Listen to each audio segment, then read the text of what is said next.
Welcome to are के classes. Math की continued series में हमने आपके साथ क्लास 10 का चैप्टर 7 स्टार्ट किया हुआ है।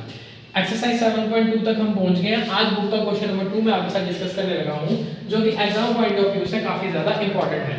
क्वेश्चन है find the coordinates of the points of the trisection of the line of the segment joining 4 and -2 and -2 and -3। इसको डायग्रामेटिकली समझते हैं तो ये एक लाइन है जिसके पॉइंट्स हैं 4 और -1 और -2 और -3। ट्राइसेक्शन का मतलब ये लाइन तीन हिस्सों में डिवाइड है। पॉइंट दे लेते हैं ए बी सी, तीन हिस्सों में डिवाइड है और ट्राइसेक्शन है। अब यहाँ पे मेन क्वेश्चन अराइज होता है कि कोऑर्डिनेट्स तो निकलने हैं, मींस सेक्शन फार्मूला यूज होना है, बट हमारे पास रेशियो गिवन नहीं है, m1 और m2 गिवन नहीं है। अब इसको हम एक इजी वे में समझते हैं कि एक बच्चे की एग्जांपल लेके देखते हैं।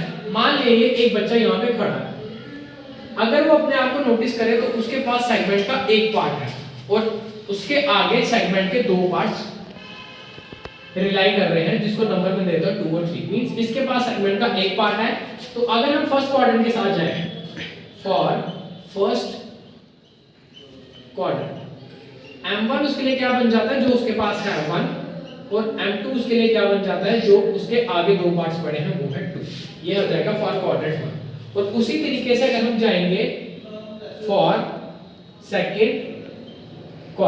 सेकंड क्वाड्रेंट में यही बचा एक स्टेप और आगे आ जाएगा। अब जो उसके पास क्वाड्रेंट है वो दो आ चुके हैं, तो इसका मतलब m1 क्या आ जाएगा 2 और m2 क्या आ जाएगा 1। ये एक शॉर्ट ट्रिक है जो कि ट्राइसेक्शन वाले पॉइंट में हमें m1 और m2 को डिनोट करने में, आइडेंटिफाई करने में हेल्प करती है। ऐसे काफी डिफिकल्ट होता है समझना। मींस लाइन तीन हिस्सों में डिवाइडेड है, अगर हम पहले हिस्से में खड़े हैं तो हमारे पास m1 1 हो जाएगा और m2 2 हो जाएगा, और जब हम दूसरे क्वाड्रेंट निकालेंगे वहां एक स्टेप आगे आएगा, m1 2 बन जाएगा और m2 1 बन जाएगा। तो लेट्स सॉल्व द क्वेश्चन। अब इसमें x1 क्या आ जाएगा, x1 is 4, y1 is -1 and x2 is equals to -2 and y2 is equals to -3। अब सेक्शन फॉर्मूला यूज करेंगे। x के कोऑर्डिनेट कैसे निकलते हैं, m1 के साथ x2 प्लस m2 के साथ x1 divided by m1 plus m2। Next is y के कैसे निकलते हैं, m1 के साथ y2 प्लस m2 के साथ y1, नीचे आएगा m1 प्लस m2। अब हमने सिर्फ वैल्यूज प्लेस करनी है। x की जगह पे x रहेगा, m1 यहां पे क्या है 1, x2 हमारे पास क्या है -2, m2 की वैल्यू क्या है 2 और x1 क्या है हमारे पास 4, नीचे आ जाएगा 1 प्लस 2। इसी तरीके से y की वैल्यू फ्रेम करेंगे, m1 है 1, y2 कितना हमारे पास -3, m2 है हमारे पास 2 और y1 क्या है हमारे पास 1 -1, तो नीचे आ जाएगा 1 प्लस 2। इसको फर्दर सॉल्व करेंगे, ये आ जाएगा -2 plus 8 by 3, y is equals to -3 -2 by 3। इसको लास्ट में आंसर बनाएंगे, ये बन जाएगा 6/3 और y की वैल्यू आ जाएगी -5/3। ये x के कोऑर्डिनेट हो जाएंगे, उसको फर्दर डिवाइड करके 2 भी लिख सकते हैं। अब इसी केस में सेकंड क्वाड्रेंट की तरफ चलते हैं। यहाँ पे भी फॉर्मूला इसी को रिपीट करेंगे। x की वैल्यू m1 के साथ x2 प्लस m2 के साथ x1, नीचे m1 प्लस m2। y की वैल्यू कैसे आएगी, m1 के साथ y2 प्लस m2 के साथ y1, नीचे m1 plus m2। Second section है तो m1 और m2 चेंज हो जाएंगे। x के m1 की जगह क्या लिखेंगे अब 2, x2 क्या है हमारे पास -1, m2 की जगह आएगा 1, x1 क्या है हमारे पास 4, नीचे आ जाएगा 2 प्लस 1। y की वैल्यू m1 की जगह पे 2, y2 क्या है हमारे पास -3 और m2 की जगह पे 1 और y1 की वैल्यू क्या है -1, और नीचे क्या आ जाएगा 2 प्लस 1। फर्दर कैरी करेंगे, ये आ जाएगा -4 प्लस 4 बाय 3। y की वैल्यू कैसे आएगी -6 -1 बाय 3, x की वैल्यू आ जाएगी 0/3, y की वैल्यू आ जाएगी -7/3।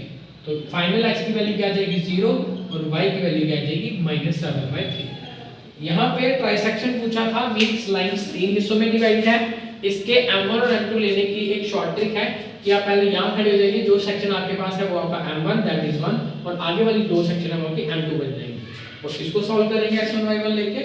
फर्दर सेक्शन के लिए एक स्टेप आगे आना है। अब हमारे पास दो सेक्शंस हैं, मींस m1 हमारे लिए 2 हो जाएगा और m2 मान लेके आ जाएगा 1। इसे भी फर्दर सॉल्व किया जाएगा और आंसर निकाल लिया जाएगा।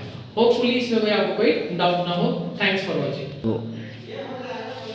Let's have a look on the question number 7। ये एक्सरसाइज 7.2 का क्वेश्चन नंबर 7 है और एग्जाम पॉइंट ऑफ व्यू से काफी ज्यादा इंपॉर्टेंट है।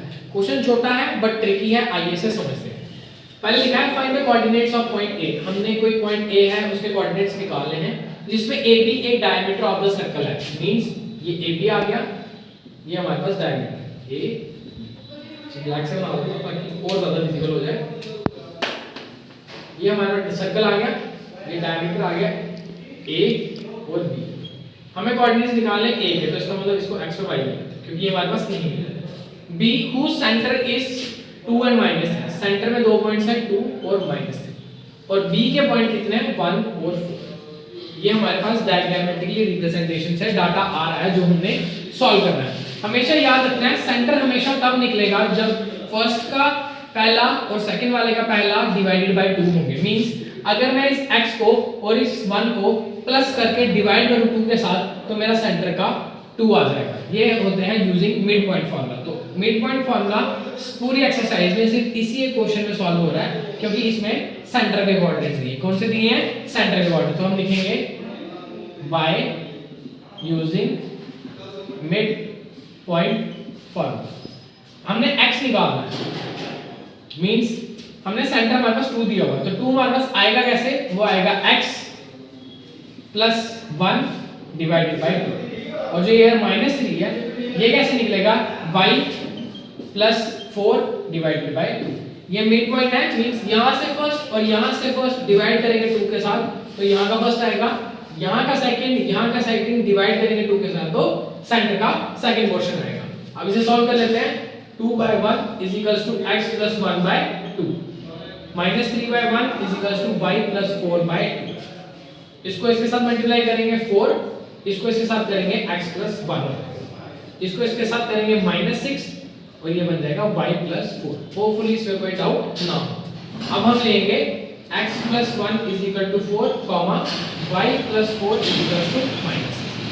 x एक तरफ रहेगा, नंबर्स एक तरफ चले जाएंगे, साइन को चेंज करें। x की वैल्यू आ गई यहाँ पे 3 और y की वैल्यू आ गई हमारे पास -9। तो यही कोऑर्डिनेट्स हमने निकालने थे। हेंस कोऑर्डिनेट्स ऑफ a क्या आ रहा है 3 and -10। ये एक सर्कल है जिसमें हमें मिड वैल्यूज दी हुई थी और b की वैल्यूज भी दी हुई, a के कोऑर्डिनेट्स पूछ रहा है और सेंटर कैसे निकलता है? यहां से फर्स्ट प्लस यहां से फर्स्ट डिवाइडेड बाय 2 और सेंटर का फर्स्ट। वो मैंने आपके सामने रिप्रेजेंटेशन में लिखा है और फर्दर इन्हीं दोनों को सॉल्व करके हमें हमारे कोऑर्डिनेट्स मिल जाएंगे। ये क्वेश्चन काफी इजी है और एग्जाम्स में काफी बार पूछा जाता है। तो होपफुली आज के बाद इसमें कोई डाउट नहीं आएगा। आप सबसे एक ही रिक्वेस्ट है, चैनल को ज्यादा से ज्यादा शेयर कीजिए, सब्सक्राइब कीजिए ताकि इस तरह का वैल्यूएबल कंटेंट नीटी स्टूडेंट्स के पास पहुंच सके। Thank you for watching.